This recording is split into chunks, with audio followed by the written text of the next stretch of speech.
ఇప్పటికైనా మీకు నిజంగా చేత అయితే రాష్ట్ర అభివృద్ధి కోసం ఒక సలహా ఇవ్వండి.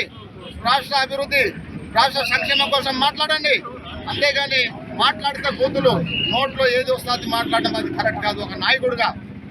కాబట్టి ఒకటే చెప్తా ఉన్నాను, మీరు ఇప్పటికైనా బుద్ధి తెచ్చుకొని మీరు మంచిగా మారి మంచిగా మాట్లాడితే ప్రజలు హర్షిస్తారు. బూతులు మాట్లాడితే మీరు ప్రజలు కాలగర్భంలో తొక్కేస్తారు. ఇది ఇప్పటికైనా తెలుసుకోండి. గత 5 సంవత్సరాల కాలంలో మీరు ప్రజా సంక్షేమాన్ని గాలికి వదిలేశారు. మీరు ఒక పక్క అభివృద్ధిని గాలికి వదిలేశారు. ఈరోజు మా కూటమి ప్రభుత్వం వచ్చిన తర్వాత చంద్రబాబు నాయుడు గారు, లోకేష్ గారు, పవన్ కళ్యాణ్ గారు దేశ విదేశాలకి వాళ్ళు తిరిగి పెట్టుబడులను రాబట్టుకుంటున్నారు. రాష్ట్రంలో పరిశ్రమలు స్థాపన కోసం రాత్రి పగలు కష్టపడుతున్నారు.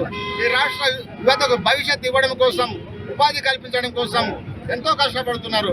వాళ్ళని ప్రోత్సహించడము మానేసి వాళ్ళు చేస్తున్నటువంటి అభివృద్ధిని, మా నాయకులు చేస్తున్నటువంటి పెట్టుబడిని, పరిశ్రమలను చూసి ఓర్వలేక మీరు పిచ్చెక్కి ఇలాంటి బూతులు మాట్లాడుతున్నారు.